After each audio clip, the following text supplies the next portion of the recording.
Hello.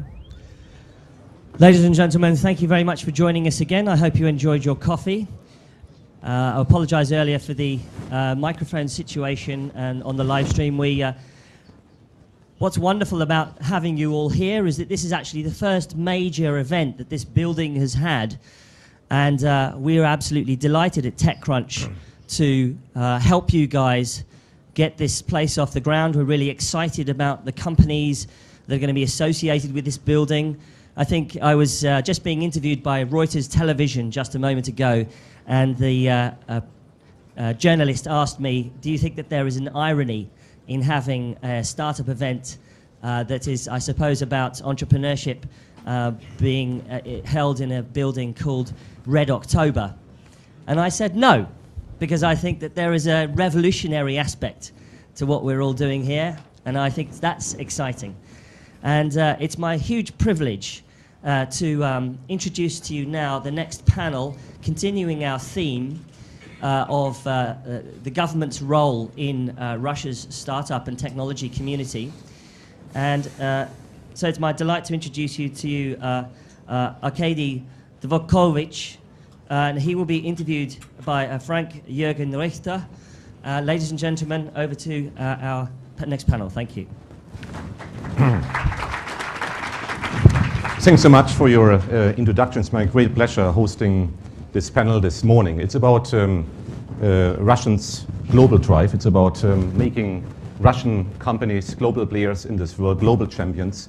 And of course, you, Arkady, you are the man behind, because you drive Russia's strategy in globalizing the economy, in globalizing the companies, working directly for the president and spearheading the efforts of modernization and globalization.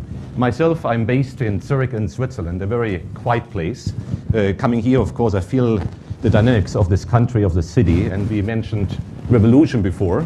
And I think it's really what's happening here right now. We see many new companies being founded, and some of the large established companies now reaching out to the world. And maybe let me start with an easy question, if I may. And the organizers asked me to be controversial this morning, and we will ask some tougher questions later on. But you just come, Arkady, from Skolkovo this morning, where some major announcements were made on Russia's globalization and modernization. What is the main message? Well, thank you. First of all, good morning, everyone, and it's a great opportunity to be here today. I congratulate everyone with this new facility. It's very good, it's comfortable, and I hope that it will be a place where people will both work and gather to discuss all kinds of things and socializing as well. Just one thing about Skolkovo. Skolkovo, let me tell you a small story. Skolkovo was a project that was invented based on the idea of one of the guys who is here, Igor Tushinsky. It's his idea. Not Skolkovo as it is right now, but when we thought about how we should promote innovations, and we had some ideas about energy efficiency, about telecoms, about medical technologies, and we were talking to people who are professionals in those areas, and they had many ideas, many new projects and products that they would like to bring to the market. IT was the only sector where people couldn't come with a clear idea what they would like to bring to the market, what will be the new thing that they will bring to the global market, and they will win the competition. We knew that all those people have ideas, but they cannot formulate the idea.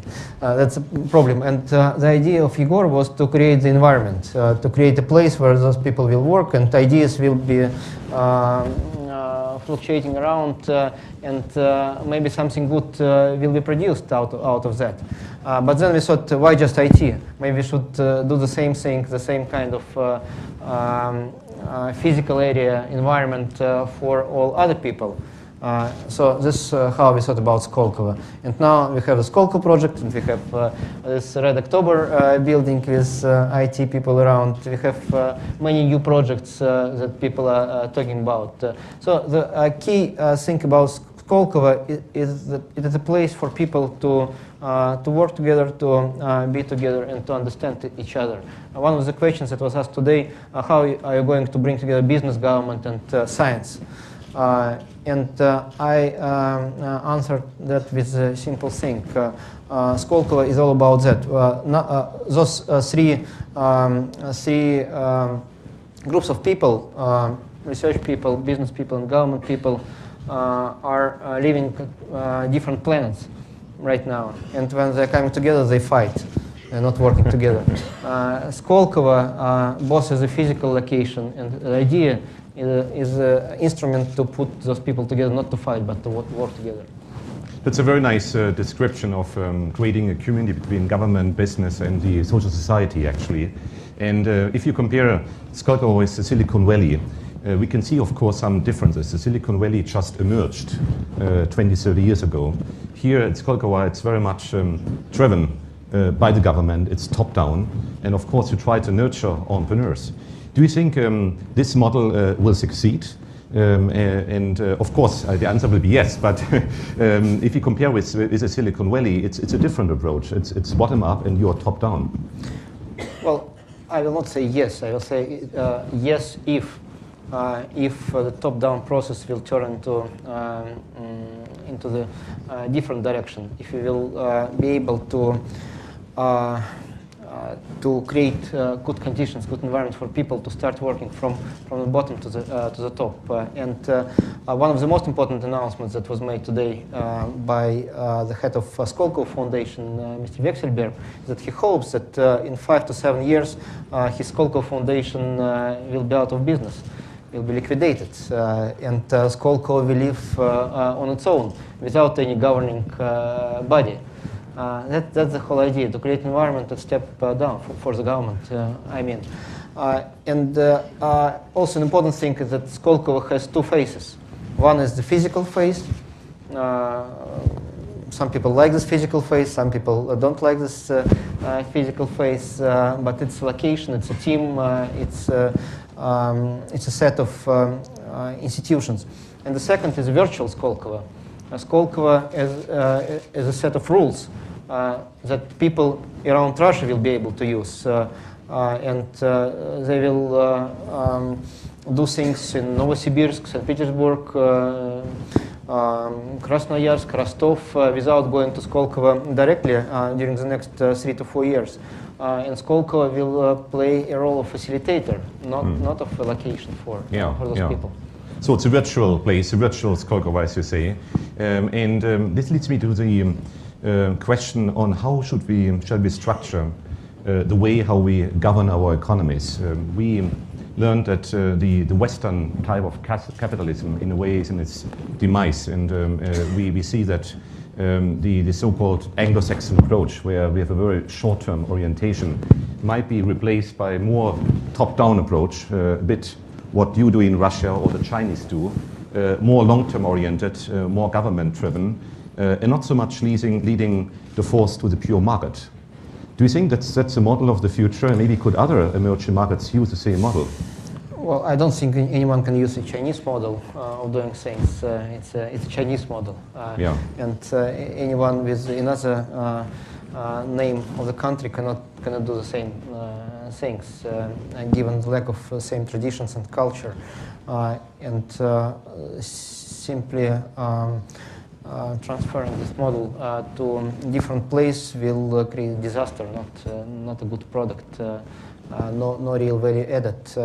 I think the challenge is to complement approach that is based on the self-interest of people, businesses, all those institutions that are working on the ground with a framework that helps to avoid major negative consequences of chaotic interplay of those actors. That's a very difficult challenge to face and to meet.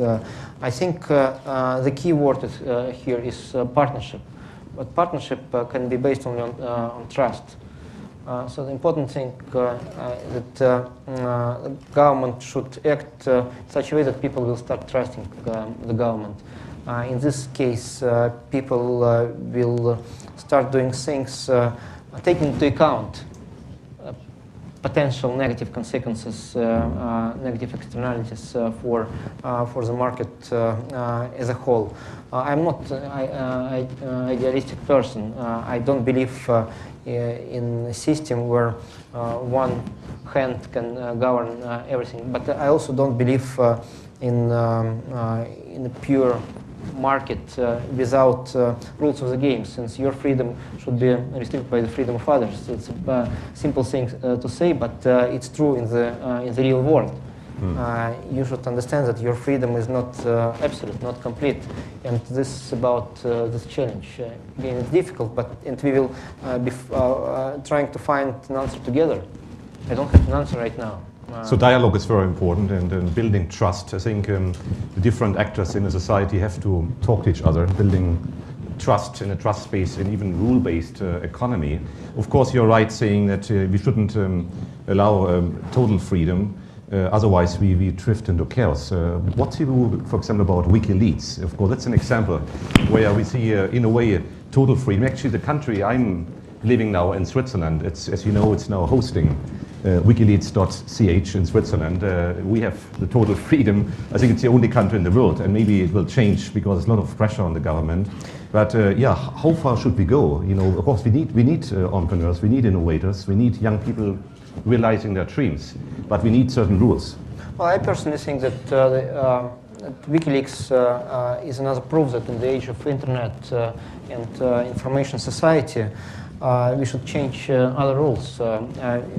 For instance, I think it's a good example. We had heavy discussions with our American partners about intellectual property rights, especially in such areas as music, video, things like that. And our good friends from California were arguing that you should protect us, you should not allow spread of this music internet sites, and our rights are not protected, and things like that. I think they're still living in the previous age. In the age of internet, you should find the way how to work in this environment, not how to fight this environment. That's a completely unconstructive approach to fight that. You should adjust to that, and find ways to establish new rules of the game. And this is what President Medvedev had proposed to his colleagues at G20 summit about intellectual property rights. Let's think about new rules of the game for the global community that takes into account that internet exists. And we should not protect ourselves from internet, since we are living in the internet already. Of course, like the new normal, as to say, I've just seen you before with your iPad, even, you know, being on Twitter yourself, and I learned even the president is a very active Twitterer, so to say, and you know, maybe one of the few head of states in the world doing that. So I think it's part of our normal life. Yeah, doing this himself without the help of the press guys. Exactly. So you mentioned, Arkady, California and the US before. Now you are a chief advisor to the president, the Russian president. If you would meet tomorrow the American president, and we know that America is in crisis, in a very, very deep crisis, not only economic crisis, but also crisis of confidence, what would be your advice to President Obama? Well, certainly it's not my role to advise President Obama, and he has a very good team of advisors, many of my friends as well. I think he came to his presidential position at a very difficult point in time, as President Medvedev as well. And I think what was good about him is that he was consistent in the implementation of ideas that he brought to the agenda when he came to the power. He didn't step back with those ideas, and regardless of how you what do you think about his health package, about his other initiatives, the way he promoted those ideas, and he went to the end, to the very end of the process. You should respect this way. And well, a simple advice is to continue to do so. Politics is a difficult thing, and he will have to take into account all kinds of positions given the structure of the parliament. But if he will step back, people who trust in his ideas will not continue to do so. He should still rely on what he started to do. Yeah, of course, you know, in US and in Europe, people go for election, re-elections if there's 4-year circle usually, and people now say it's even like a lame duck environment. So after the midterm election, what about our friends in Europe? If I ask the same question, if tomorrow you go to, let's say, Brussels, London, Berlin, what would be your advice to our European friends? And of course, you know, Europe is in a deep crisis. If you look into Russia's growth perspective now, I think you have around 4 to 5%. Well, the first advice we are giving to our European friends, and we are trying to do this already for about 1 year, is to abolish visas with Russia. And you get some applause, you see. And we are ready to do this also tomorrow, if, but this should be a joint step, not a unilateral step. We understand some sensitivities and difficulties some of our partners have, and Germany in particular, but we believe that Europe can benefit from more open environment in the relationships with Russia, more open market with Russia. We should have one market. We are a European country, and I don't think we'll have the increased flow of people just one way. If people will move 2 ways, both from Russia to Europe and from Europe to Russia, that's for the benefit of both Russia and Europe. That's the single most important advice I would give. Other things are also very important, but people, professionals is the key capital both Russia and Europe have. And we should use this capital to survive in the current world. Otherwise, both Europe and Russia will lose competition against growing Asian countries. Especially, you know, young people like we see today, I think should be a two-way street. You're right. Young entrepreneurs, Russian entrepreneurs going to a place like Silicon Valley to Europe, but of course also foreigners going to Russia. I think Moscow and other places could be fascinating places for young foreigners to build their business and to realize their dreams. A bit like London 200 years ago and New York 100 years ago. So Moscow could be, let's say, a new epicenter of growth. I think what we need also is more portraying the right image, public relations, and maybe the recent decision in Zurich actually taking and announcing that football will come to Russia is the right thing, because it's a great PR campaign. And yeah, are you a soccer fan yourself? Well, I was in the team who was preparing the bid, and and we had a great team who did this. Igor Shuvalov, Alexei Sorokin. We had just 15 people who worked on our bid. If compared with English bid with 60 people, or Qatar bid with I don't know how many people, we were very efficient at that. And this can change the country. We have 8 years ahead to work. To organize those events. It's not just about building stadiums. It's about changing the environment, governance, infrastructure. Infrastructure is the most important, including IT infrastructure, all around, so that people can access those cities in virtual manner as well, not just physically. And we would like to use this opportunity to show Russia to many millions and billions through TV of people, to show that Russia is different. We are changing, and we will need to change more over these 8 years. And also we would like to use this opportunity to push for the development of those regions where the World Cup will be conducted. That's a huge opportunity for us. So, yeah, as you said, it's not only the big cities, but the regions. And let's say if we gather again during the time of the World Cup, and you talked about the change and the things happening, how will Russia look like at the time of the World Cup? What are the main differences, and how will the foreign visitors see the difference? Well, a few months ago, I got a letter from one of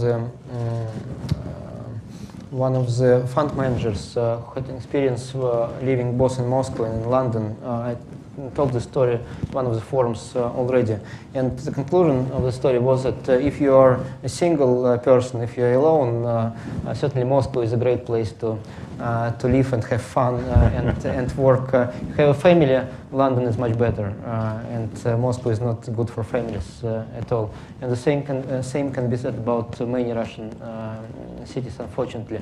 So the most important thing that should happen over a few years is that Russian cities, Russian regions should be comfortable for families to live, for families with kids, for people who would like to connect their life with Russia, not just to work a couple of years. I know that's not about IT guys, probably, who would like to move locally, but that's what I believe in. I think that we should do our best to do this. And this is about good, efficient housing, roads, IT systems, about good infrastructure, good schools, and medical institutions. This is about things that we face every day.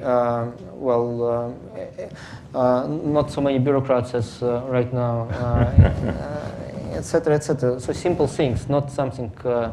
Not the Sputnik that is flying somewhere. More like a gradual development. Yeah, exactly. Yeah.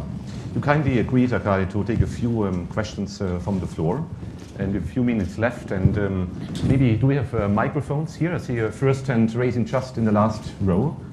If you could have a microphone, just behind.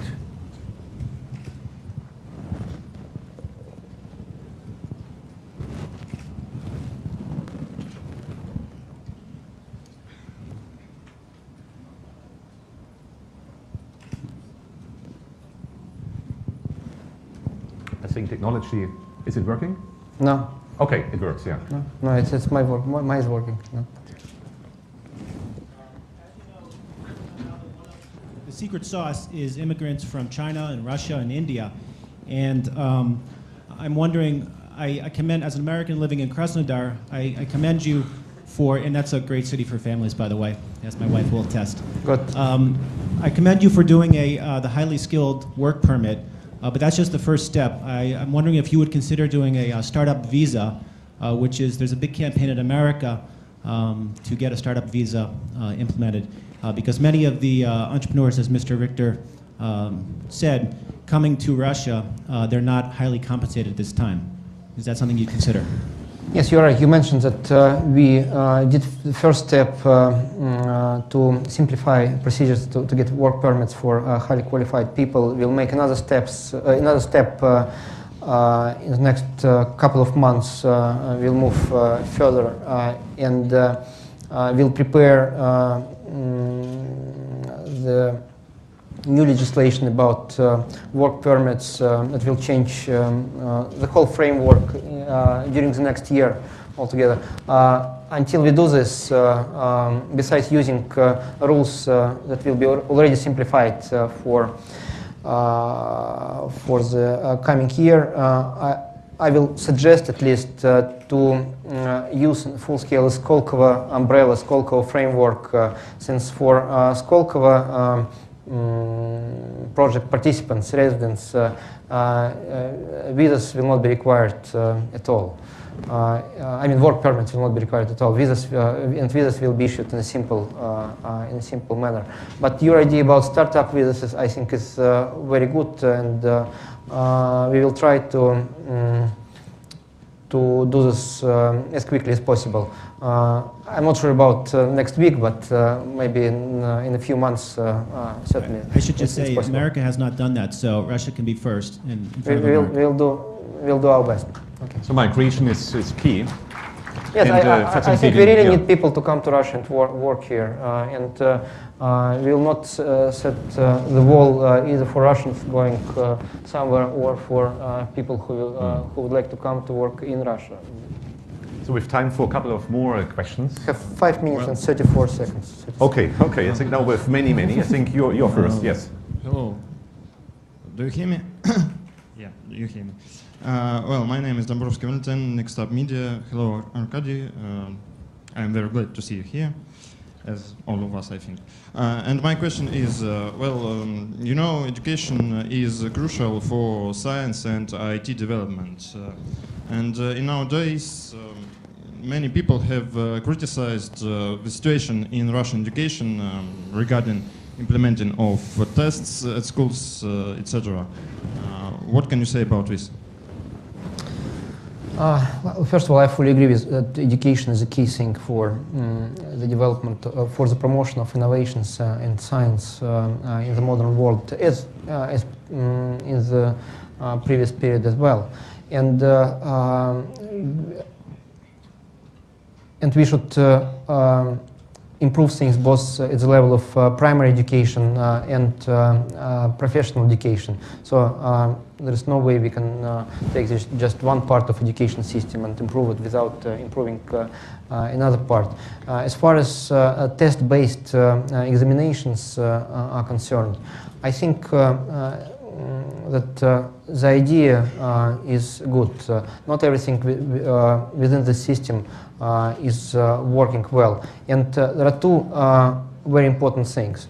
One is not to consider the unified testing system as the only way to evaluate skills and knowledge of people who are coming out of the primary and secondary school. It's important to have a portfolio of assessment indicators, including the results of tests, and use this portfolio as a basis for supporting people and to go to universities or technical schools or directly to business. And the second important thing is not to demonize this system. We just received the recent results of so-called PISA evaluation system, European Education Assessment System, and it shows that we were behind many other countries already a few years ago, already 5 and 7 years ago, when we're talking about people who are 5th or 6th or 7th grade, when this testing system was not introduced. So we started to lag behind already in the 80s and 90s, unfortunately.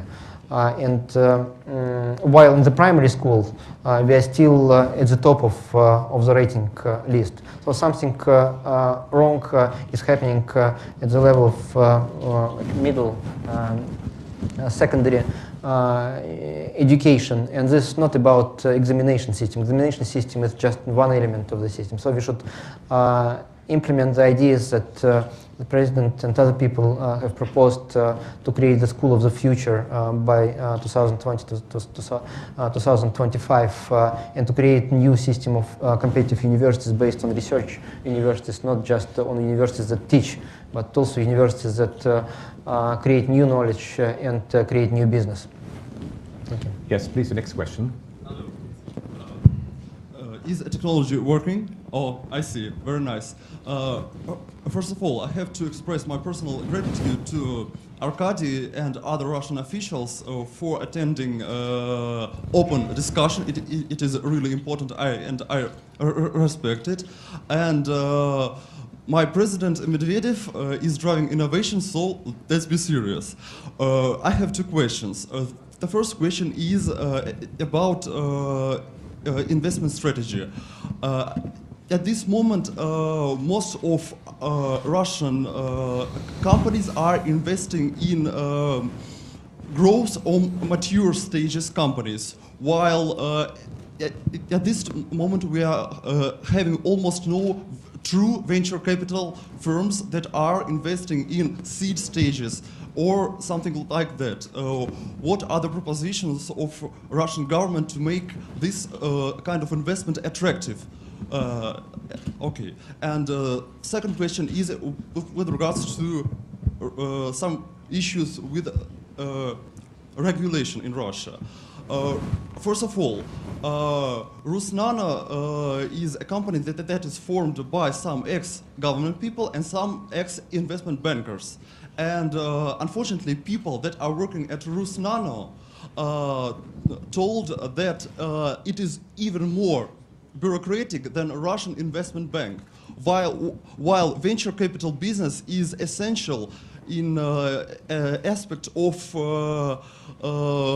closer approach, and it's just a kind of misconception. The second thing is that unfortunately, due to new regulations with customs, it became really hard to push product samples to Russian market.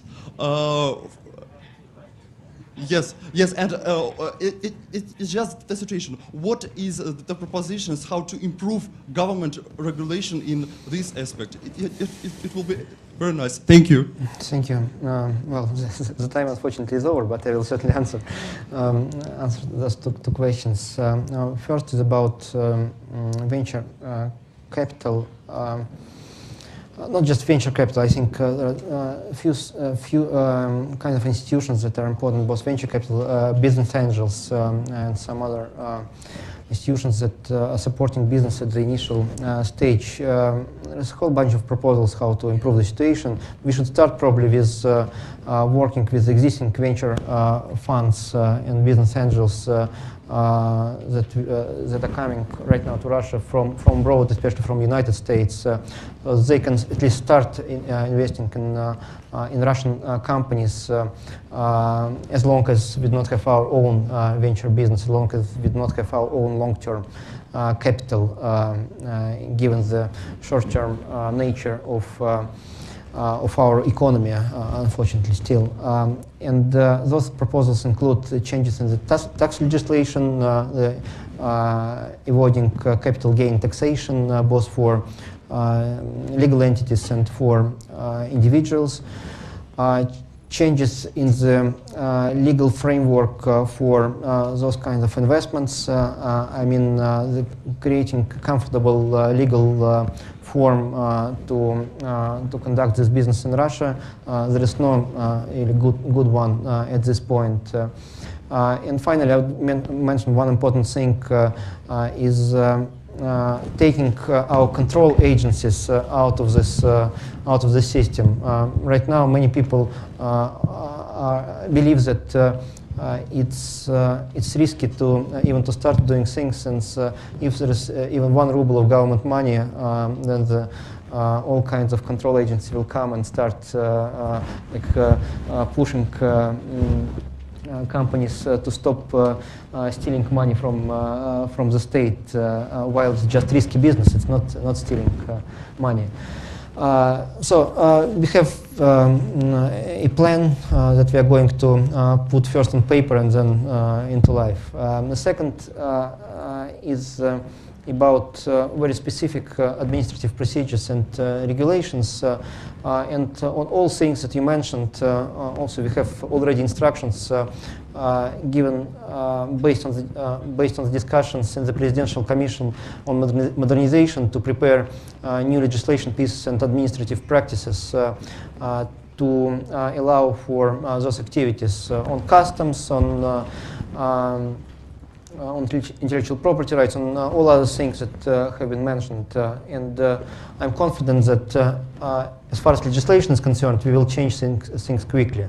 On enforcement, this will take more time, but we need your help here, since if we will know that enforcement is still not good, if there are problems with courts, with specific bureaucrats, with regional governments, with federal institutions will be able to change things. If we will not have information from you that something is still wrong, even if in the legislation everything is okay, then the results will come too late, I think, and we hope to do things quickly. Thanks so much, Arkady. I think it's very easy to summarize this panel, this fascinating discussion with you this morning. Definitely modernization of the Russian economy, globalization of the Russian economy is here to stay. I think you are moving ahead very fast. And again, I think when we come back during the time of the World Cup, we will see a very innovative Russia built on the strengths of the entrepreneurs. And so I'm very confident about the future. Maybe a last word, Arkady, if I may maybe ask you for a message to the entrepreneurs here in the room, to the young people, on maybe giving some advice on how to proceed. Well, you mentioned that I'm behind some of the things that are happening in Russia, and I prefer to be behind. I prefer you to be in front, not me. And people who work for the government, for the president, to be behind those things. So we hope that Russian business in Russia will be a successful business. It's still a risky business, but I think that this is what makes it interesting to work in Russia. And I think there are more opportunities here than maybe anywhere else, even with all those difficulties that you mentioned that you already experience in practice. But well, I personally I had an experience of being in the universities both in Russia and abroad. I graduated from Duke University in the United States, and I had proposals to stay in the United States, and I had proposals afterwards to move to the United States or to Europe to work there, but I think it's just not as interesting. So I hope that you will not lose your trust and hope that you can be successful in Russia. You can. Let's give a big hand to Arkady Dvorkovich.